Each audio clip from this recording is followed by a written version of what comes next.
new teams from the OCS promoting into the OPL. They, of course, will be going up against the Direwolves as we bring the Direwolves roster up on your screen in just a second. So Direwolves, of course, they have Chippies, their new player up there in the top lane. It is going to be Sybil, their juggler, Fantix in the mid lane, Raze and Regret is their new duo lane down in the bottom. So let's kick this one open because, these two teams, I guess Regret coming onto the Direwolves, you already mentioned it's an upgrade. Abyss, we've only seen them once. It was against the Hellions. It's an impressive victory after what we just saw out of the Hellions versus Legacy. Where are they stacking up against each other right now? I would say the Direwolves should have the advantage. I think it's going to be a close 2-1 though, but just from what I've seen, that's what I would put it at right now. Frost, what did you make of Abyss, I guess, first week of play? I think the top side of the map is actually very strong. I've always been a big fan of Seb in the jungle, and I actually think he has the advantage over the likes of Sybil.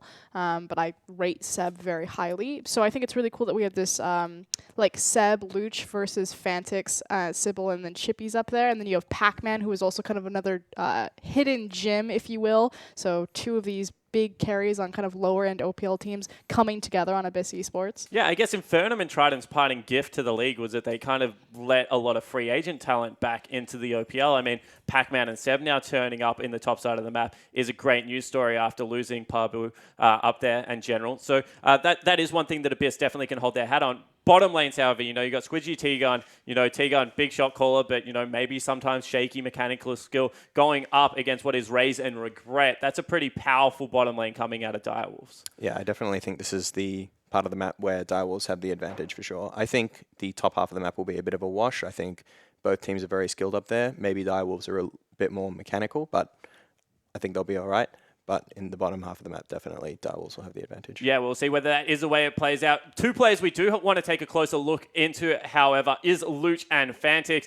Both of them CS like absolute monsters. There's the numbers up on your screen. So it is going to be Luch, 9.27 CS per minute. Fantix last split, however, 9.63. Had a little bit of a quieter show against Legacy, but is quite a PvE monster. What do you make of these two players? Is Luch going to be the next Fantix? This guy's pretty hyped up. Yeah, he is pretty hyped up. I think he's still pretty raw. I would say that he's probably a little bit more abusable, but a similar style. Definitely mechanically can probably hold it together with Fantix. What did you make of Luch, Frost? Because mid lane's in a really weird situation at the moment. You can kind of take whatever you want. There are some power picks in there. He does like to farm up on the control mages. Yeah, and it was kind of the big Azir pick where he had almost, beyond perfect CS, and that's like, okay, so this guy actually is living up to expectations in the OPL when we got him down there. My big question mark for him is what kind of different styles that he plays. Like, yes, Fantix can also do the control mage, but we've seen kind of both iterations of him, and we haven't seen that yet of Luch. So the patch may be protecting him a bit, but I want to see if we run an actual kill lane in the mid lane as opposed to just a farm fest. So do you think that that is an option that the Direwolves have here? Do you think that Sybil and Fantix will throw down the gauntlet and, give over something like an Azir, but pick up something like a LeBlanc, like a Fizz that Fantix has played in the past and just try and take it to the new mid laner of Abyss squad? That's certainly possible. That would be one way to go with the strategy, I'd say. I think that it is an advantage that I think Fantix is definitely the more flexible player. So having him on Assassins is a possibility, whereas Luch can't really hold that. And of course, in the 2v2 there, you also have to look at the jungles. You already mentioned Seb has to be an Elise contested pick here because you assume that Kindred and Italy are going to be taken off the board. Two of the best Elise players in the league going head-to-head. And if we're talking about Luch's question marks on his champion pool, just because we haven't had a big enough sample size, you also have to then look at Sybil. So we know that, Udyr out of the meta. Udyr gone. Maybe Zach makes an appearance, but kind of question mark, is it going to be a least contested pick? Do you just completely take it off the board and try to see if Seb can just be more flexible than Sybil? All right, we'll see that. Before I jump into the next bit, I do want to get your predictions for this one because I think it is a little bit closer than people at home would suspect. Frost, who did you tip for this game? I actually picked the Direwolves, and the reason being is because of the bot lane, which we mentioned. If you look at the top side of the map, I actually think it's fairly even, but I think the bot lane, especially with the transfer of Regret 9, kind of just puts Direwolves over the edge. I think that they're the more veteran squad in terms of they've been together longer, that they'll be able to do it. Regret, game one, you need to step up, mate. On the other side, Bensel, coming to you. Who did you actually who would you say was going to come out ahead in this matchup? Yeah, well, I said that I think Direwolves will take it 2-1, but I do think it'll be really close. I think the team's strengths really lie in similar places, so I'll be interested to see how the bot lane goes. Certainly will. However, guys, we do want to hear from you at home as well. Tweet into us. Use that hashtag IamOPL. Tweet at @lol_Oceania. Tell us which team you are supporting and why. Also, remember, guys, that they are moving towards the OPL Grand Final. Tickets are on sale as of last Friday, 6 p.m. Australian Eastern Standard Time. I don't know why I have that in my head still. Maybe I said it too many times. However, the players are ready to get onto Summoner's Rift. So here is Atlas and Rusty to take us there for one more time. Thank you very much, Spawn and Rusty. Look, Abyss looking. Esports came out with a win last week. Direwolves, They did. not so much. Are we still thinking that Direwolves, due to the fact that they are a bit of a, I guess, more practice team here in the OPL, do you think that they have the edge moving into this I think Direwolves are very familiar with actually losing games. It's a weird thing to say, but Yeah. it means that they should be able to bounce back perfectly fine. They do have regret now in that bottom lane as well. One thing to note is he's actually a pretty good shot caller. He's really good when it comes to the crunch as well, these team fights and setting them up for success. I think that adding regret might actually help them with reinvigoration as well. I'm actually really excited for this bottom lane duo as well. Raze and Regret just sounds like the most go-in style. I mean, we just watched King play. Raze, a little bit similar as far as putting his face into the enemy team. We saw it last split on the Corky pick when he was strong, just sort of standing in the front line, getting phosphorus bombs on everyone. So we'll see how this one's going to work. And up against T-Gun as well, a man that does like to put his face in it also.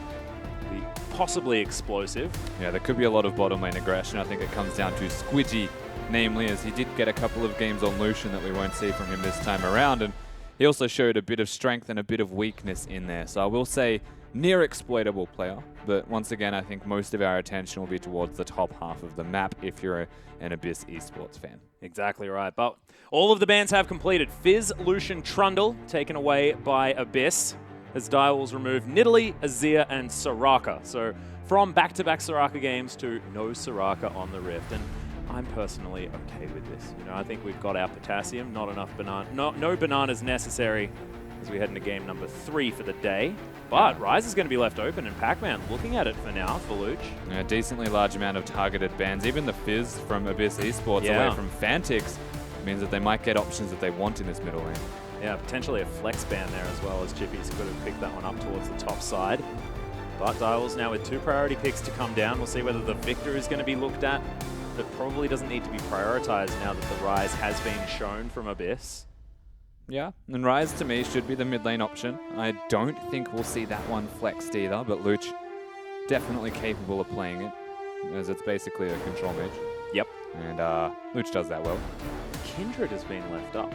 Yeah, and I think Kindred should be looked at. Sybil depends, and it's something that the desk mentioned, is do they actually prioritize taking the Elise away from Seb, Yeah. who's had a mean Nidalee, but he'll always find that one ban. Sybil had what, Graves and Zac. Yeah, and Elise has always been coined as the kind of the get out of Sybil my champion. jungle, though, as well for the Kindred. So as a response, knowing that the Kindred is up, I think Abyss Esports will be happy with an Elise of their own. Yeah, and look, definitely a champion that Seb has shown prowess on, as mentioned prior. Ezreal, given a lot of priority here. Of course, Raze being a phenomenal Ezreal player, sort of legacy Ezreal player as well, back when he was known as Zeratul. You know what? He was a legacy player of Gragas, because he wasn't actually an AD carry. He's changed roles a lot of times. Rusty finding some similarities with our OPL players. Well, a lot of people wouldn't know that about him. Well, that's at true. all. I'd imagine a lot of people wouldn't know that about you either. I believe the Gragas play was on the North American server quite a few years ago. Yeah. As Karthus is currently being looked at here from Luch. I have a feeling that's not going to be locked in. But what are we looking at as far as priority for Abyss here, as far as these lock-ins are concerned? Well, the question that we always have to ask, and we don't expect it, is where is the Ryze going? Yeah. If the Ryze is going mid, which is always assumed, you look at the top lane because that's your next rotation in draft based off what Direwolves have already got. They don't need to lock in a jungler or AD carry if there is something that they deem as a higher priority in the way of drafting. So support and top lane make a lot of sense. The Yep. champions that they've picked make a lot of sense as well, given that Soraka's banned. I think Braum's still quite strong. Trundle being banned as well, actually a decent pick into Braum as far as support's going, one of the few times I think we'd ever see it. Also taken off the board. Yeah. Currently regret considering the Bard as Fantix knows what the solo lanes are, looking at the Twisted Fate. Of course, Choose having a very nice performance on the champion in the last game. We'll see how Fantix is going to go up against Luch on the Rise, more Yeah. than likely. There you go. Oh, he may have picked himself into the Echo mid lane here, if we're thinking about it, if you want to get fancy. Well, Chuck the Rise into the top lane. that is fancy. And we'll see how fancy they get. I don't expect that from a new side. Direwolves also off the back of a defeat to Legacy. Yep. Quite handily, I will say, they lost. Might want to bounce back and take this game deadly serious. So cuteness can kind of be laughed at whilst they slap you. Direwolves are going to be no slouches. And Fantix having his most banned from 2 splits ago. Twisted Exactly. Fate. This is like yeah. the Fantix power pick. Right Let's here. just say there was 7 weeks of OPL 2 splits ago, and it wasn't banned in 2 games. Yep. And he won those 2 games, and both of them were against Legacy. And they Mhm. immediately regretted that decision every time. Yeah, and so they got a guy with that name. Put it into the bottom lane, forcing even more regret. There's now Caitlyn going to be picked up. Elise there as well for Seb. Sort of the pick that we were expecting. I do like Caitlyn out of Squidgy, adding some range to what is a relatively short range comp, and does work very well with the Braum. Of course, you can just stand back from range, procking those passive shots. So that is going to be your team comp out of Abyss, as immediately the Maokai to be locked in here from Chippies. We'll see how this is going to work. Of course, oh, actually, no, it was Rek'Sai. Okay, switched over at the last minute. Caught me Yeah. by surprise. He did. He switched over. He's got that physical damage dealer as well, given the rest of his team. I still like it. Yep. And the Rek'Sai's in a pretty good place at the moment, also giving them that extra tanky tool. And if there's one thing that Abyss are, it's tanky. Oh, yeah. Pretty much everywhere except the Caitlyn, who sits far enough back, usually, Yeah. that you'd think it's safe, right? You can't really sit too far back against this Direwolves composition, however, that has sculpted themselves plenty of means to get there, but able to kick it off. TF able to actually just be behind you if he so chooses. Maokai would teleport flanks as well, and Kindred also just quietly capable of being anywhere in a team fight, skirting around seamlessly. That's exactly right. And I think that this Direwolves comp really plays to what they've always been known for as well. This sort of like skirmish-heavy style, the reactionary play where they can get themselves into these skirmishes around the river, like make sure that they can dictate the flow of that sort of early game running around phase. And with Destinies, with teleports out of Chippies and so much sort of CC to follow up, it's looking dangerous. Yeah, it absolutely is. I think there's a lot of strengths here from the Direwolves. Abyss Esports have plenty of their own, though. We'll see what they can do. Use that hashtag AEWin if you think that Abyss are going to be able to take this one, or the hashtag Direwolves win, or DW win if you think that the Direwolves are going to be able to get their first win on the board, because they need to start finding something. Direwolves, of course, a playoff team normally here in the OPL that didn't start all that strong. We'll see whether they can turn that all around as we hop onto Summoner's Rift. Yeah, Direwolves known to love a dogfight. They always bounce back Oh yeah. in a positive manner. So moving into this second game, again, we alluded towards it, but they have a lot to prove still in the OPL. I certainly do. We're going to have a look at the Keystone Masteries. Nothing really standing out too much. Would you prefer the good cop? Just the fervor of battle onto Kindred, something you don't often see. Yeah. Usually you'd see Strength of the Ages as the more efficient Keystone Mastery, but all things considered, it's still quite good. Kindred being able to kite camps, you'll find is perfectly capable. Yeah, we'll be staying alive there with that W passive as well. Storm Raider Surge, I guess, is the only other thing mentionable here, as we have seen sort of a mix-up of quite a few different keystones to be opted for from Rise. You can hop into that more defensive tree if you want to get Strength of the Ages, something like that. But this time, just wants to make sure that slow reduction is there and get himself where he needs to go. And one of the cooler things as well about what Direwolves have done is they've put the Twisted Fate into that middle lane, which means you don't need a teleport, and because you're against the Rise usually, you don't want the teleport because he'd just kill you. Yeah. So you kind of need a defensive summoner spell as a precautionary measure. That exhaust will be very handy, and he still has the Destiny to get him around the map, where Luch can't. Oh, Regret and Ray's actually moving into the jungle here. Pac-Man and Seb forced to move out of the way, and the lane swap actually going to be instigated here from the Direwolves. Yeah, we'll see if Direwolves actually try to take any small blue ones. It doesn't look like it, because they were going to be late to lane. Yep. They might actually just go to steal this blue here. Yeah, Squidgy's actually tanking that one up. He's going to reset there as Sybil going to get stunned by the concussive blows. Direwolves are pressured out of their jungle as well. Good response. But Skyen is in with a tweet. My favorite IMOPL rivalry is SpawnLol versus the English language. Oh, that's so good. Is it not true? I know, it's adorable though, let's be honest. Sybil and Chippies have transitioned over to the top side of the map, though they are going to be able to take down a Wraith Camp. And you can see Regret just tanking up minions by the looks of things for the fun. Building up a bigger creep wave. So rule of thumb for those who aren't too aware is the more damage you take that minions aren't, the stronger those minions will be when it crashes towards the turret. Makes life a lot easier for you to take that turret. As if you've managed to save 1 or 2 melee creeps as an example from being one-hittable, Yeah. then you'll find that you got 1 or 2 extra hits under that turret where it's not hitting you. And with the changes to it having armor, not being able to backdoor it as well, it's unreasonable. It's actually still just very clever from Regret. Yep, big deal. Of course, Kindred Mark is going to be denied here by Abyss, as Seb was able to pick that one up in the river. Steals away the blue buff at the same time. His actually hasn't been looked at on the side of Sybil. Sybil will probably work towards it though. He'll probably start near that Scuttle Crab, dependent on its spawn. Go maybe Gromp and Blue at the same time, but he'll see that it's all available right now. Yep. And there's no way that they're going to have Abyss on this side of the map anyway, as it's just a standard lane swap. Strong As side you of can the map, see, of course. Raze pulling a Regret. Yeah, everyone just wants to tank damage if they can. Which, now that the turrets are a little bit stronger, is probably a good idea. Eat that, Coco. Yeah, you want to.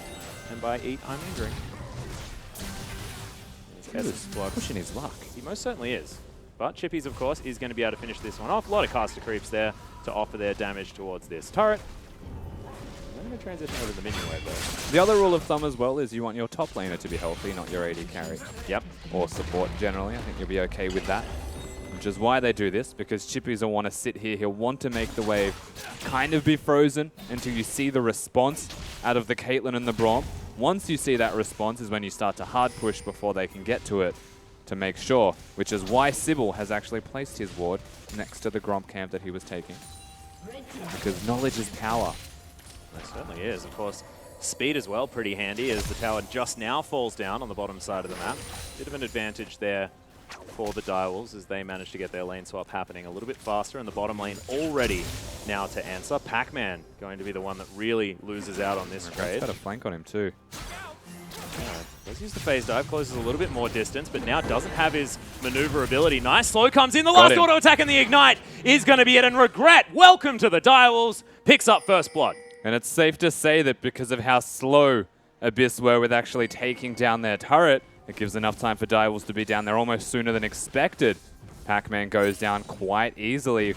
Nice ignite usage from that Bard. And kicking it off on the right foot here, Direwolves.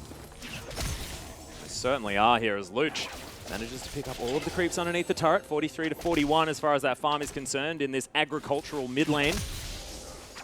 Both Fantix and Luch being the farmers that they are. I do love a good farm. All right. Fantix just showing complete mastery. Even of Twisted instantly blue carded. Like, I'm not sure if he's tapping his foot to the tune of Twisted Fate's W, but Fate. I think he almost dictates which card comes out. That's how much Twisted Fate he's it's played. like Pokemon balls. Yeah. It's He just knows. blue card, I choose you. Yeah, heart of the cards belong to him. Well, now we're just Yu-Gi-Oh! Somehow as well. If you're going to do it, you may as well do all of them at once.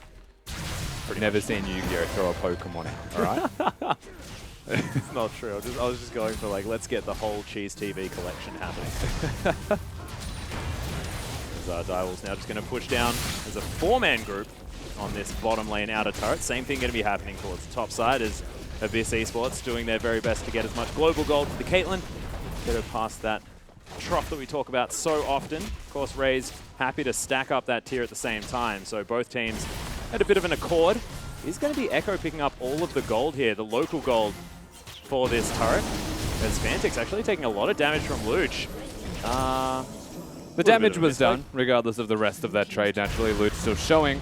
Yep. And he has a lot of strength against Thanks for the save. Fantix. Yep, and just wants to bully him out. It's never going to be an all-in-one combo. That's not what Ryze is capable of anymore, so all things considered. Reset, do it again in a couple seconds. Precisely, and Direwolves able to utilize their bottom side presence in order to pick up the dragon. It is going to be Abyss deciding to pick up an inner turret if they can on the top side of the map. Back is going to come in from T-Gun as Fantix once again going to get prisoned up. Be red-carded. That's exactly what Ryze should do every time. So Luch with very good awareness and knowledge of the matchup, I think, is the important thing. As Seb's been found and money's been taken from his hands. The main thing is that Fantix gets more numbers there in the bottom of your screen. You're referring to his passive as well. Oh yeah. Hopefully. With every number he gets more. Exactly. Let's just confuse everybody. Naturally, his passive giving Something, more something gold numbers. when Good he thing. gets the last Twisted hit. Fate. Oh, you can see Regret actually paying a visit here to the mid lane. The same thing to be done though for Abyss. Oh, and of all things as well, the Drake that they took at like 6.5 minutes in this game is an Ocean Drake. Mm-hmm. That means that the jungler never has to base. Top laner, depending on if it's a freeze or not, you would say never has to base either. Support, 100% never has to base, unless he wants wards. Like the availability, the health regeneration, the mana regeneration, and a champion like Bard getting that mana regen, he's dropping Coco everywhere. Yep, and for a team that's just so happy to move around the map as well in the Direwolves, there's another Rune Prison. T-Gun coming in, is able to find the Winter's Bite there as well. Stun is going to come down. Regret trying to save his mid laner, is going to do so as Preyseeker comes in. I don't know how that Cosmic Binding worked, but it was beautiful. And that is going to be the disengage for the Direwolves. Yeah, well done to actually disengage. A very tanky Fantix as well. Not too easy to kill considering he's going for the Catalyst build. A little bit different to Choo Choo's that we saw in set number 1, game number 2. It means that every time he deals damage, he gets health back. In other words, he's using mana. Which is enough to actually save him, as well as all of the Bard time that he has been spending in this middle lane. Well, speaking of Bard, now wandering towards the top side of the map, Squidgy having to deal with a lot of Direwolves members. As you can see, Sybil waiting in the wings, has the Lance Respite if anyone gets into any trouble at the same time. All skirmish ready on the side of the Direwolves, as of course the Destiny also there. Squidgy, however, has a lot of traps. I just can't get over the fact that they got that Ocean Drake of all of them this early. Yep. The team comp that they have as well, it's actually very handy for them. Ezreal stacking that tier with mana regeneration if he's just fighting minions. Like, seriously. Stunning. Fantix actually going to be able to pick up the blue buff here as well. He's going to be answered by Seb on the bottom side of the map, most likely. Of course, Luch knows exactly what's going on. Of course, I believe that went over to him a little while ago. Sybil taking a lot of damage here. T-Gun forced to use the flash. As that Wolfspite was going to do a lot of work. Yeah, nice jump from T-Gun actually to dodge the binding out of the Bard. And Regret doesn't get the stun that he was looking for. Still, proactive play, early pressure being established. And all of it is still benefiting Chippies, who is now finding himself quite ahead of his lane opponent. Against the Maokai is going to be very strong. Of course, Batman falling down early on didn't help, but there was also the fact that, look, Chippy's got a little bit more time on that top side of the map. A little bit more efficient in the taking of the turret. And now Direwolf's going to move that power into this Rift Herald. We'll see who's going to pick it up, as Sybil may actually want this one. I would think out of all of these people it would be Sybil. They might give it to Raze depending on how adventurous they're feeling, but it makes the most sense that the Kindred will get it. Yep. He does things alone occasionally, whereas the other two don't. Certainly right. Sybil just going to be a bit of a menace. Stack up that corruption, try and throw it into the face of his opponents. But you can see Seb actually farming extraordinarily well. As Fantix is looking to try and defend this turret. Nice Unbreakable to stop him from clearing out the wave for the moment, but you can see that turret's still very healthy. And Red Card's still AoEing off a Braum shield regardless. It's still going to hit that area around T-Gun. Yeah. And so blocking it only does so much. And realistically, Fantix still gets what he wants from it. And this is an interesting adaptation. As you can see, Luch has a Hextech Revolver. Deep down, I feel like we all know where that could go. Dash Cannon. But there's also the other option. Yeah. So the contrast between, I don't actually remember what it's called. Neither It's do I. something Hextech. Yeah, Hextech thing. Great item. It's an immediately stacked version of a Rod of Ages is the way to look at it, right? A little bit more ability power. Has an active as well that does bonus damage, which is quite complimentary for a Ryze. Yeah. Who, you would have to say the changes to Ryze made it so that he couldn't 100 to 0 anybody whilst they're locked down. He could 50% of their health bar instead. This might make it a little bit closer to kill threat. If he finishes Very the unnamed item. Yeah, very excited to see how he's going to go. But haven't really seen any variation in Ryze's build at all over the last few months. As T-Gun being spotted by Regret, he's looking for a Cosmic Binding. He's going to find it there. Oh, okay. You can't stun wards, Mr. Regret. Yeah, went for it though. That's the main thing. As Raze now picking up even more farm towards the bottom side of the map. Squidgy's done very, very well finding himself CS across the board as well. He's looking to go directly for the Infinity Edge by the looks. No Runans to be cheekily picked up amongst those items, although he could go for it now. Has the flat damage components. This is a fight for a pink ward, by the way. The way Luch and Fantix are all standing. Yep. The rest of Abyss like, nope. Absolutely taking that. They've actually 4-man grouped in this middle lane. Twisted Fate's wave clear does only so much, but I actually think they're wasting time. You will see the wave clear start to come out now, and they're giving opportunities to Direwolves, I think, to actually get in there. Well, nice trap line there from Squidgy. As the Mystic Shot is going to fly through. Of course, Seb did move his way out. Tremor Sense was showing where Regret was. As you're right, Abyss Esports not really able to find too much from that mid lane group at all, and it's given Chippies a whole bunch of free time towards the top side of the map. Yeah, and this is where it backfires because they've actually gone for Cleanse on that Ryze instead of Teleport. I mean, it's okay, but realistically, it's just the Twisted Fate that's going to be doing it. At the end of the day, What he wants to be doing if the Caitlyn decides it's time to go mid lane is actually go to that side lane, look to maybe have the double teleport threat with the Ryze there. That's something that Ryze had as a big benefit in his kit. And actually forced other people to react to him without the teleport, which is when Ryze into Azir was actually very common at MSI. Yeah, precisely. Well, you can see Pac-Man using that timeline. It clears out that wave quite nicely. Not going to be much threat. As Fantix taking some damage here from Luch. Clears out the Fantix minions will fight him. a little bit. You're right, Fantix just looking at him. Says, yeah, bring it, man. Yeah, and again, this is a completed Rod of Ages against components at the moment. Luch having to go for that tier in between. Slows down the spike timing. Yep. With power, and still he's only really looking to poke and cause some problems with the mid lane of Direwolves, but it hasn't caused any yet. And especially with that next item that looks like Fantix is going towards. Let's see what it is. It's a Lich Bane, or if it's actually just an outright Void Staff. And this is so dangerous. If Direwolves are able to have a dominant game here, which, you know, not a lot of kills, but they're ahead organically by 2,000 gold and by 2 dragons. This is a team that's just able to farm a whole lot better, and you can see Fantix, 146 CS here at 14 minutes on the dot. Continuing to do his Fantix things.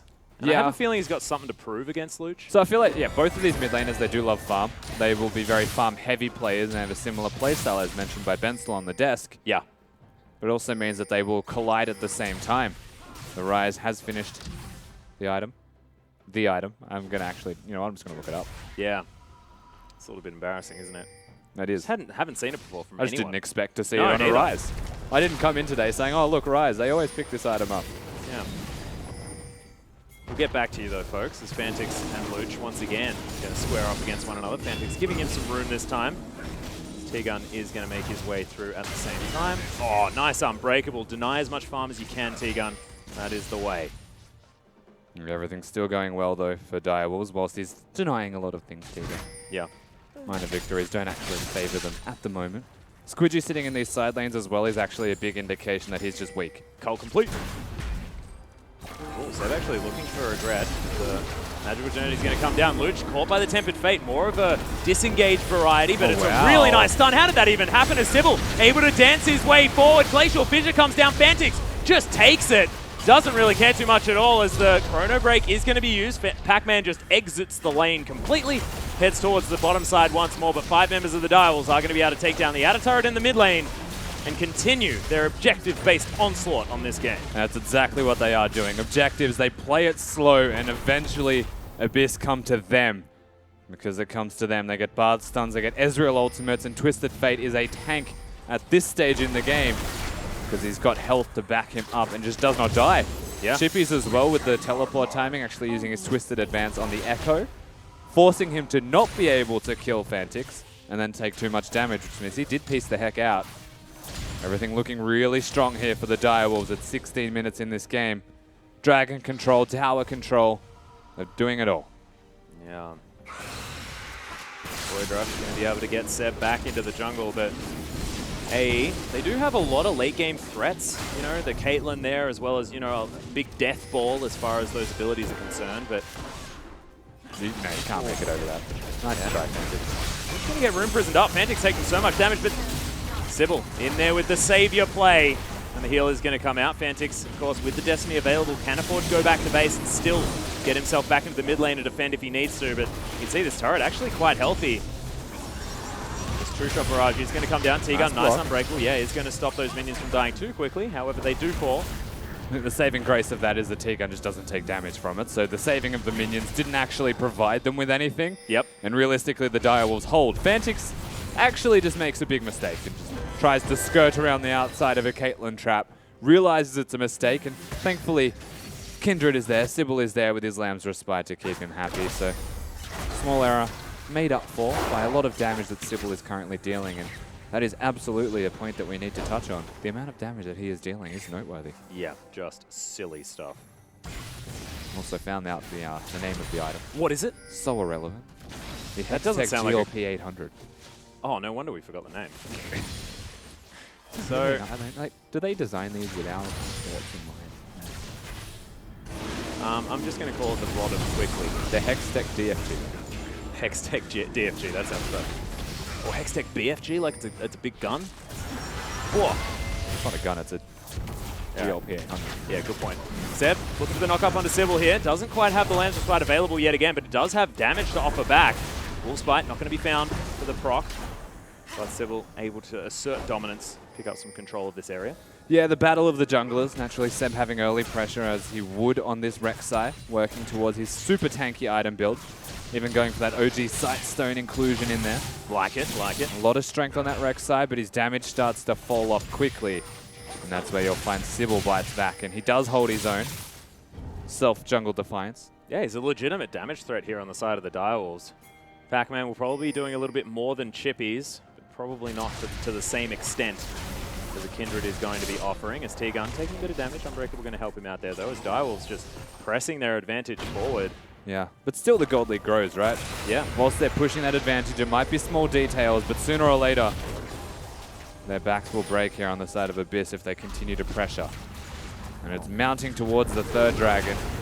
There's a Bard ulti. Yeah, there's the Tempered Fate. T-Gun has been caught out. Seb as well takes a bit. Nice trap placement there from Squidgy, though, is going to keep everyone okay. Oh, rude. Chippies, yeah, he's going to be the focus of a lot of attention here, but he's a tank. More than happy to do that as T-Gun is able to utilize the stand behind me to get himself to safety, and the tree is going to fall. Direwolves might actually have to move out of the way as ultimate has to be used from Sybil. Losing trust regret. No. Weirdly enough, he doesn't even walk towards him. He just blocks it out with the Lamb's Respite. Direwolves, we said they were looking aggressive, and they definitely were. There is a point where it's too much. We definitely saw that point. Yeah, Parallel Convergence not going to be acted upon, but the outer turret is going to fall. So nice capitalization here from Abyss. They pulled this gold lead well and truly back. Only about 3,000 now the lead from the Direwolves. It was starting to stretch to that 5K mark. Also opens up this dragon as a potential possibility. Abyss definitely no slouches. They do love a good team fight as well. Remember, their mid lane is a farm-heavy player. Yeah. He's on that Rise, and the Rise is scaling. Fantix didn't have his Lichbane at that point either, which could have been the difference. But once again, we look at the Drakes taken. And it's a pretty scary combo for anybody against the Twisted Fate. Oh, yeah. Or a Bard. They're just going to have so much flexibility in moving around the map. Oh my god, the next dragon. Is that an ocean again? Yep. Yeah. It's going to be a tsunami. That's what it'd be. If there's No like a way. bit of wind. Ah, that's like big surf. Hurricane? I don't know. Nah, it's the whitewash on top of a big wave, man. Ah, that's what it is. All right. Absolutely. We call it Chopu. Wait, hang on. Tsunami then sort of works. Nah, it's doesn't Chopu. it? Chopu. All right. You got this one. You're the one from Chopes. the Gold Coast. You can grab it.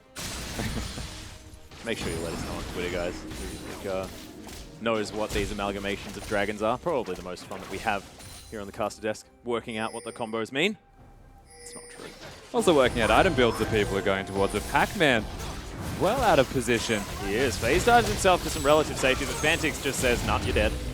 Yeah. Picks The one up for safety himself. was not relative. Whoa, Sybil forced to use a Whoa. flash. Squidgy explodes him. My god, just a BF sword and pickaxe is what you need to kill the relatively squishy Kindred. Yeah, Kindred's health bar actually looking a little bit bigger than it was due to the Hex Drinker shield that we saw on yes. him. Only blocking the magic damage, and full physical damage comes out of Squidgy as they want to defend this. Yeah, Tempered Fate came in, protects the turret, teleport down from Chippies as well. Oh, He takes a rude. fair bit of damage. Fantix in there with a lot of work to do, but Chippies forced to use the flash. Nice ult comes out of T-Gun, as you can see, Squidgy able to get a lot of damage through, but might need to back off now. Teleport Raze coming on the in from flank. AE. You can see Raze has to watch out for Pac-Man, who is quite sticky. He's holding his ground raise. He got Oh him. my god, so much damage. Raze just hits every ability and takes down the top laner. Direwolves now on the offensive. As you can see, Sybil has made his way back in, trying to close some gaps. As Winter's Bite not going to find Fantix. You can see how confident the AD carry of the Direwolves is. Raze knows what he is doing on this Ezreal. Oh, damn right. They have so much sustain as well with these Ocean Drakes. They've actually just gone straight to the Baron. No top laner, no teleports. Seb is the last bastion of defense here if he can steal it at best. Well, it's already down to 1,000 health. That is going to go as Sybil just smites early. That was Doesn't just even dead. care. Yeah, Seb checks a little bit late. That is going to be Fantix picking up another kill. 2-0-2 now for the Twisted Fate. And Direwolves just looking in so much control and looking so comfortable. They're not done. Yeah, Destiny's going to come through. True Shot Barrage is there. It's going to be nailed on a Luch. Brilliant use of the exhaust to make sure he can't get any follow-up kills as Regret takes the turret and dies. Squidgy Gonna lock down one for himself. Traps there as well. Direwolves with some Baron up creeps looking to get some work done. But Chippies is not a target you really want to look at, Pac-Man. No, but they do still need to back away. Squidgy putting in work for Team Abyss, 100% kill participation, but it's not going to be enough to save the entire map, which is exactly what they've been doing. Pac-Man should have learned his lesson by now. Yeah, it takes so much damage there from Raze, who finishes off the turret as well as the priority. Squidgy still here towards the top side. You can see Direwolves haven't let up on the pressure. Chippies now with his health bar back. Direwolves are just going to reset. You can see Empowered Recalls help them move back there, and they've already gotten a bunch of work done after that Baron did go down. Yeah, everything looking really good here for the Direwolves in game number 1. And try as they might, Abyss, whether the idea is there, the engage might be there, the strategy even, perhaps when they were looking in this middle lane, but when it comes to the execution, it's just not the right place, right time. Squidgy's positioning has always been a concern for me. Yeah. It always feels like he's just that tiny bit too forward. And Pac-Man is just so far behind. That is 70 CS in the lead that Chippies is. Yeah, look, he's been ruined. And Seb also actually just going to face check this one. Sybil able to take down the red buff. Pac-Man as well, once again caught out of position by Raze. Flash has to be used as well as the phase dive. Raze wants that. There it True is. shot barrage, not going to be quite enough damage. Destiny's almost up. Fantix wants it so bad. You can feel it through the monitor. Yeah, but this connects nonetheless, right? And you can see Pac-Man, no ulti, no teleport, no flash now, and no chance at all that he can deal with anybody on Summoner's Rift. Probably not even the Maokai, to be perfectly honest with you. The third Ocean Drake is about to spawn in a minute 20 as well. Direwolves pick this one up. Honestly, good luck, Abyss. Yeah, they'll like walk into the jungle for 3 seconds and they'll be full health after a team fight getting them down to blinking health bars. Twisted Fate's ulted. Yeah, Destiny is going to come in there looking for Squidgy and they'll find him. All too easy as Fantix is able to help take down this turret. Raze there as well, and the 2 carries for the Direwolves just looking brilliant today. Tempt Fate came in, disengaged successful here from the Direwolves on the bottom side. And they can just stop recalls and push the inhibitors. Oh, regret. This guy's Barters look so good. T-Gun with the Unbreakable, but it's not looking like the name really makes sense as T-Gun takes so much damage. Inner turret's going to fall down, inhibitor's going to fall down on the top side, and Direwolves are everywhere. Yeah. Is the inhibitor taken? Once again, the carries of this Direwolves roster able to beat tanks, able to beat anybody that gets in their way, and sending Squidgy to the side lanes. Actually, another thing that we've touched upon that we have to look at from Abyss. Put him on a champion like Caitlyn, you put him with the team. It just can't do anything with the Ezreal. Whoa, nice engage. Yeah, Seb is actually going to look from the knockup, finds it onto 3 people as Parallel Convergence is in there, but there's no proccing it because Pac-Man's dead. Chippies tanks the turret forever, not going to survive after that Lambs fight, but they take down the turret. Nice use of that one, keeps Regret alive as T-Gun just trying to do what he can. No one's blocking. Oh no! Poor little Regret is going to fall, but that was because Fantix wanted to kill. Sybil jumps right in front there as Luch actually able to answer with a fair bit of damage. Fantix looking for a gold card underneath the turret. Just blows his Zhonya's after taking down the AD carry. Everything's going to be fine. That's going to be the ace. And Direwolves maybe just be able to finish off this game. Oh my god, Direwolves even Raze tanking for Fantix. They at least save 1 member of their team, and it's going to be enough to handily take out this game, you would imagine, dependent on Pac-Man. Well, He's pretty Exhaust squishy. was there. Uses the Chrono Break, gets himself back to relative safety. No. Seb's going to turn up. The Nexus is well and truly bare, but the 2 tanky members of Abyss are going to be enough to deter the Direwolves. Just barely, it looks like Abyss hold the fort. Dragon available, it's going to be the 3rd. The bottom lane already pushed, and they have everything they need, Direwolves, to look to close out the rest of this game. Really strong team play, honestly. It feels like the communication's there. Raze when he is ahead. Just on another playing field as well. Oh, yeah. We'll be able to go back and finish off Blade of the Ruined King very quickly. Now just zoning out 2 people from this Dragon Pit as Sybil's actually relatively low. Regret Seb wants to steal this. Yeah, he's looking for something here, but it is going to be taken. Raze over the wall there as well. And Seb just permanently slowed down. He's going to get stunned. Chippies comes in. And there's just too much lockdown. Seb's dead. Rampage in for Raze as he's now 4-0 and 10. 100% kill participation. This guy's a beast. And he's found Pac-Man one more time. This is a Direwolves squad looking 400 times better than week number 1. Welcome to the team, Regret, because it's just transformed them. Yeah, honestly, Direwolves have just sent Abyss to the slaughterhouse. This has been amazingly well played from them. This should just be the game, you would assume. Yeah, Fantix actually going having for a the crack. 1v1. does, I believe, still have the Zhonya's. No, it's actually on cooldown as Raze is going to turn up. Picks up. Oh, the flash! Raze finally blocks an ultimate for his teammates as True Shot Barrage is going to fly forward. T-Gun tanks that one up. Glacial Fissure was there, but the Nexus should probably be the focus here from the Direwolves as T-Gun, Squidgy, everyone's getting low. Direwolves just want kills on this map if they can find them. Lance Respite comes in and they're going to utilize that in order to take down the Nexus. Direwolves, what a game. And still, Raze, 100% good participation. 6-0-10 for the Ezreal. Whew, looking good. Yeah, Raze was looking fantastic. The TF as well is something that we said needs to be addressed. He's very good at actually moving around the map, Fantix, and doesn't matter how his lane goes, he still puts in a bit of work. Those Ocean Drakes, man. Yeah, just ridiculous. Total dominance from the Direwolves there. We're going to throw it back to the desk to see what they made of that game. Thank you so much, Atlas. And you know we had a similar thought here, a comprehensive victory, I think we called it, for the Direwolves going into that. But I do want to have a look at their new support player a little bit closer in regards to what Regret has brought to this team, because their lane swap looked pretty impressive this time around.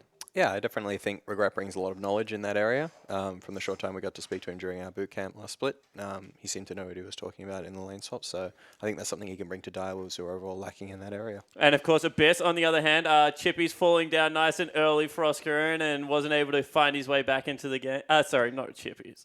Pac-Man falling down early. Chippies was a better Maokai got the crazy CS lead. That's what we're talking about. Direwolves looking so much cleaner around the map in their macro decisions. Chippies had an incredible CS lead, got the advantage, and then that also then translated into early dragon pressure. So great job on the early part of this map that set them up and unlocked them for success down the road. And you know, we hit the mid lane matchup as the area that we wanted to focus. You know, you have Luch going up against Fantix. Fantix picks up the coveted Twisted Fate. Puts a little bit of a clinic on there in that game. His Twisted Fate looked pretty impressive.